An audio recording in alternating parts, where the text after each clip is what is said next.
place in this, the world famous Parkway Diner in Stamford, Connecticut, complete with, believe it or not, some like-minded people who are speaking very loudly in the background, as it turns out. But we won't let that disturb us, now will we?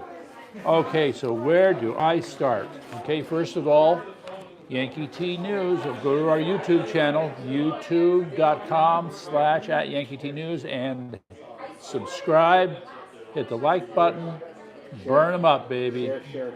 And share. Burn them up, baby. Meantime, tell Tong time. Tick, tick, tick. It's only a matter of time, baby. And then Connecticut election fraud. So error rates question mark. So there's a group called Unite for Freedom, which is engaged in a broad-based systematic research of the state of the election systems in all the states of the Union. And of course they have a little something on Connecticut. Not encouraging. The only thing we can get out of this is, ladies and gentlemen, is Connecticut is not as bad as some states, but we're better than others. So there you go. So here's the number you need to plug in. 366,000. That would have been for the 2024 election. 366,000. That would be the error rate in the Connecticut election for 2024. The problem, there's another number. This one has to be repeated endlessly, but roundly speaking, 230,000 votes, more votes counted than the number of voters who voted, right? So let's just say let's say there's 2.5 million voters in Connecticut. Let's say 2 million voted, but they counted 220,000 votes. I mean, 2,200,000 votes. Where did the other 200,000 come from? We'd like to know. Okay, so there's that.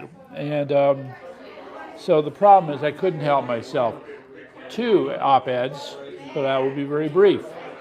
First is, again, PsyOps 101. It's a subject I can't help keep bringing up. The degree to which Democrats continue to mislead us, lie, create nonsense is astonishing. American Thinker has an article called Manufactured Moral Outrage, which relates to this. So the point is, the closer someone is to the truth, the more they attack you. That's what all you have to keep in mind. And the nature of the attack could take on many appearances. All right, so, and the second is having to do with Iran, if I may. If I may.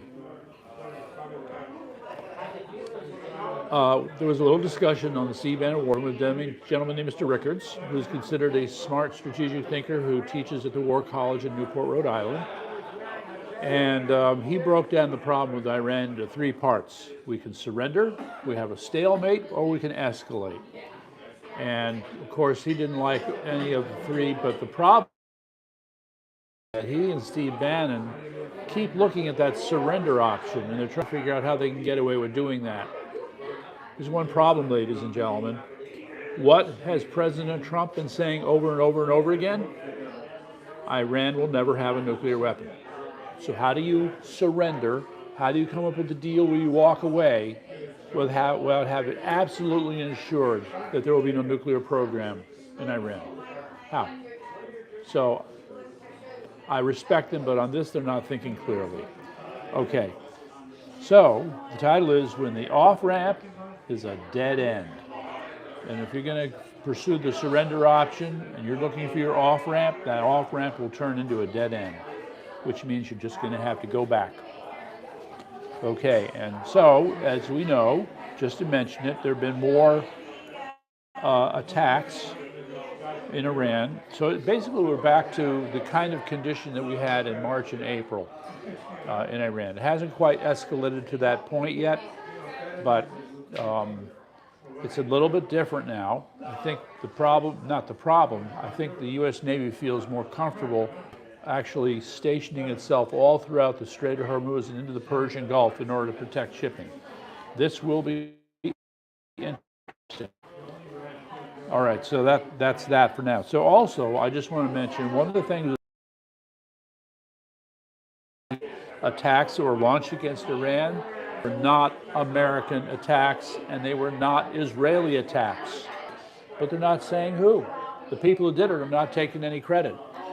However, I think we can fill in the blanks when you see that Iran turns around now and has attacked Saudi Arabia, I believe, Bahrain, Qatar, UAE.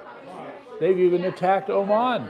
I thought they're trying to work out a deal with Oman. What are they doing, shooting missiles at Iran? I mean, Oman. This is crazy. But that's who they are. In the meantime, Saudi Arabia has turned around and they're attacking the Houthis. This kind of stuff, we look and say, this looks like it's starting out of hand. And meantime, yes, you've had these, I think it really look more like skirmishes in northwest Iran with the Kurds. I don't know where that's going, but certainly, as I mentioned last week, we've been hearing more and more about how more of those IRGC commanders are getting killed, and they're getting deeper and deeper into the bench. And I think I'll mention it again. You see these pictures of the guys who got killed, all right? You look at them, you can only say one thing. Wow, those guys are young. So these so-called senior officers who are in their mid-30s, early 40s, sorry, those are not senior officers, all right? They don't have the experience, but it's next man up in Iran, so they keep promoting from the bottom, bringing them. And, you know, they're just not figuring out how to do a good job of. The report is that the Iranian army is having to abandon their positions because the level of attacks by America has just reached a level they can't handle. So it gets interesting. See if there's anything else I want to throw in about it. I'm sorry? Yeah, we're going to talk about fraud. Don't worry. Don't worry. You got 6 people waiting to hear about it. Okay, 6 people. All right. So this is Strait of Hormuz open, as we see what will happen with that. All right. 2 other quick things about Ukraine. The new prime minister is out. She's there for less than a year. I guess she turned out to be a loser. Out. But then another Crimean supply train hit by Ukraine. Russia's having, you know, as I have followed this, it's been obvious to me that Russia's had problems for the last, say, 6 months. Now it's becoming more obvious to everybody else. All right, I have to mention the untimely passing of Lindsey Graham. We're sad to see him go. He fulfilled many roles. If there was ever a person who, quote, punched above his weight in government, it was Lindsey Graham. And people forget that he was one of the prosecuting congressmen in the impeachment hearings against Clinton. Just wanted to remind you of that. All right, so so we now know that his sister will be serving out his term until the election, so we don't know exactly. I guess, yeah, we still don't know who's going to be running. So that'll have to be done quickly. All right, so let's just deal with the Connecticut election fraud very quickly. All right. First thing I need to remind you folks is that the degree of denial in which Democrats continue to indulge when confronted with the facts of fraud, of election fraud in Connecticut. I just want to remind you, a news item from recently, I believe the name was Robert Hoggart, an official in Middletown, Connecticut, who has been caught and is now on trial. No, let me qualify that. The SEC, the most useless organization, one of the 2 most useless organizations in the state of Connecticut, the SEC, the Special Elections Enforcement Commission, has actually made a criminal referral. Do you have any idea how rare that is here in Connecticut? Extremely rare, but they did it. Congratulations. So Mr. Robert Hoggart, who works, I'm trying to remember what his official capacity is, but he got caught forging absentee ballots. Where have we heard this again? That's right. Mr. Malazzi in Stamford caught forging absentee ballots, did it more than once. Now here we are in Middletown, Connecticut, doing the same damn thing. Connecticut. What? Christina Ayala. Yes, right. You remember Christine? Yeah. You did a whole piece on it. Oh yeah. Oh yeah. 10 years ago. That's right. All this goes on. I mean, All right, but my personal favorite has to be. Ryan Fauci whether he's in all this? I have not, but since we're broadcasting, Ryan might want to speak up on this whole election fraud thing. See, the problem is the things that we report on, these are only the people that we catch. We don't know about the ones that we don't catch, all right? And I can tell you from Linda Sinkowitz's experience, the system is set up to ignore fraud in the state, to ignore it, all right? It's a messed up situation. Now, another person who's fighting on Connecticut election fraud is Linda D'Alessio. She's working with this group that I mentioned, Unite for Freedom. And they've been taking a much more quantitative approach to the issues of election fraud. And by the way, all right, so I haven't talked about the other piece of fraud. All right, I'll just go through this again. 366,000 votes that were considered erroneous in the state of Connecticut, making a 20.5% error rate. The 20.5% puts Connecticut kind of in the middle. I think Alaska has a really bad one, 40%. Idaho is really bad. But then you have states like Delaware, which is like only 6%. So we're kind of in the middle. Doesn't mean things don't need to be fixed. And the deeper problem here is, I mean, these numbers kind of take you away from the context. Fraud has existed for a very long time in Connecticut, all right? And just to remind you, and I'm going to keep beating this to death over and over again, forgive me, that you've got, where was I going with this? The standard trick. One of the standard tricks, of course, is to discover ballots at the last minute. 2010 election for governor was a classic all by itself. I'll throw out one statistic, and then I'll just move on. Okay, when you look at the gubernatorial voting history of Bridgeport, Connecticut from 1940 or 42 to the present, and any given election year for governor, if you compare took the ratio of Democrats to Republicans voting, because Bridgeport's always been a Democrat city, that would have ranged from about 1.5 to 2.5. Okay, 1.5 to 2.5 over what would that be? Let me think now. 60 over a 70-year period. Okay. Over a 70-year period, the ratio stayed within a very defined range. But then all of a sudden, in 2010, boom, 4-1. The highest was 2.5-1. How do we suddenly jump from 2.5 to 1 to 4-1? Something clearly stunk, okay? And as one friend of mine who was a registrar pointed out, when I asked him if they do a recount, what's an acceptable variation? And he said, if there's a difference of more than 1% between the original vote and the recount, that is embarrassing. That is embarrassing. When they did the recount with Bridgeport, 5%. Okay? So that's disgustingly bad. Nothing was done about it. Okay, ladies and gentlemen, this is the same city in which you had a felon mayor get reelected numerous times, and which we have our darling babe Wanda caught dropping those ballots into the mail-in ballot box, which you shouldn't have been doing. Okay, that's the small stuff.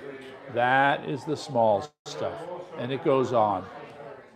So, yeah, I'm not going to rant on this too much. There's so much to talk about. We could almost write a book about it. Maybe I should. A book on Connecticut election fraud? That's got possibilities. It won't be a bestseller, but it'll be interesting. Okay, so let that be my take on Connecticut election fraud. Now I got to move on. Okay, if you missed it, ladies and gentlemen, you got to give the Prime Minister of Turkey some credit for having big brass balls. Anybody remember what the Prime Minister did? He gave as a present to all the people at the NATO meeting a 350, what is it, a 352 Magnum revolver? Yeah, he gave them all guns as a gift. And this beautiful box, beautifully displayed, high quality work, and then you had the rounds in a nice little circle there, so you load up the gun right away. Yes, you could say it was an uncomfortable moment for the people from the other countries. Now, they may have accepted them gratefully, but you can be sure they try to bury them, hide them, lose them as soon as possible. So, to Mr. Erdogan, good move. Okay, meantime, all right, we still have this problem. It's going to continue. But ladies and gentlemen, this is the position I take. The article is titled, China's Disappearing Christians. You have the Chinese government. They can't handle the competition from Jesus. It's more than they can deal with. And so they have been arresting Christians. So, you know, the Christian community is made of state-approved churches and underground churches. So at various times, the Chinese government is cracking down on the underground churches, which you and I would consider a more authentic form of Christianity. So yeah, so these people, it's horrible what they're doing. And I don't want to get into the other part of it, but it's a problem. And the thing is, ladies and gentlemen, they may try to intimidate people to not become Christians, but you want to know something? They're failing. Isn't that good to know, Eric? They're failing. Okay, it's only a matter of time. So the other thing is, all right, the phony Democrat outrage. So this goes back to the PSYOP 101 op-ed that I mentioned. The degree to which the Democrats continue to lie, make things up. I wish Alan was here. This was an experiment that I wanted to do tonight. For you, the audience, I would have had Alan sitting next to me, and I'd say, Alan, we're now going to do the following. We're going to have a conversation. I'm going to make statements and claims, and you are too. And the trick is, everything that I'm going to say is a lie. Every piece of information I put out is disinformation. All of it is false. The point being, you, the dear audience, won't be able to tell the difference because it's going to sound like it's accurate. So we have some lessons to learn, all right? I just wanted to share that with you. Now, from the world of science, okay, as a guy who studied biology, I'm having issues. These guys who are science reporters, and sometimes it's like, what's going on here? So the latest was, wow, did you hear about how DNA crosses species barriers? Wow, we had no idea. It's been known since at least 1968 that such a thing is possible. And so you're all excited now because you thought you found a jumping gene. Anyway, so nonetheless, it's always interesting to take a closer look at these things to see what they're talking about. And, all right, food additive of the week. Food additive of the week. Excitotoxin. What are you shaking your head for? What? Yes? All right, yes. It's important. Excitotoxins can screw you up. All right? Do you want little pinholes in your brain, boy? Do you? No, I didn't think so. Okay. So, excitotoxins. I just want to rattle off some because this is interesting. The most well-known excitotoxin, anyway, glutamate. Okay, there are 2 amino acids to worry about because you have receptors in your neurons that will preferentially bind to these compounds, and these, you see, your brain is composed of neurons that act both like a brake and like an accelerator pedal. So when you're ingesting an excitotoxin, you're pushing that accelerator pedal a lot harder. However, you can push it hard enough that you actually begin to kill the cell. You don't want to kill your neurons. Don't get him started on cytoplasm. Cytoplasm? Yes. Okay. In any event, so I'm going to rattle them off. MSG is the best known one.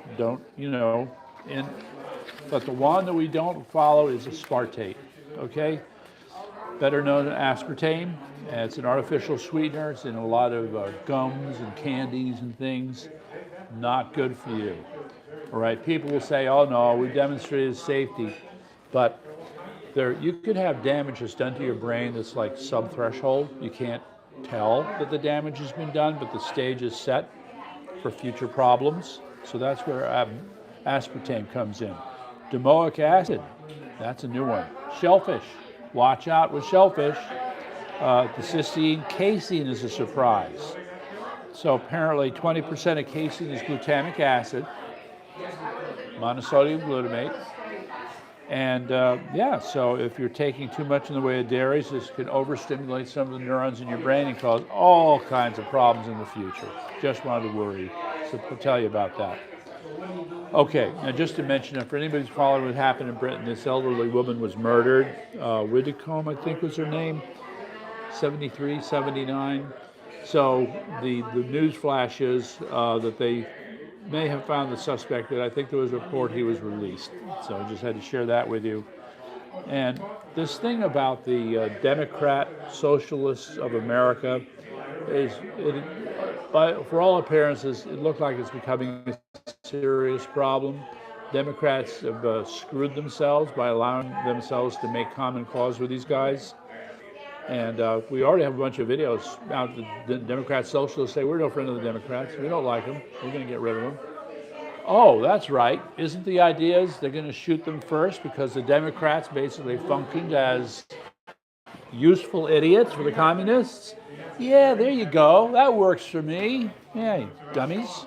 But the closing thought here at the end of the evening is China funding the Democrat Socialists of America? Well, tomorrow I'm going to have this all cleaned up. I'll have the links up. You want to check it out. So yeah, it's getting ugly, and people are going to have to, Republicans, conservatives are going to have to learn to get along with each other, take action, and work together to get the vote out in the upcoming election. That is my thought for tonight. The same thought I'm going to be repeating for weeks to come.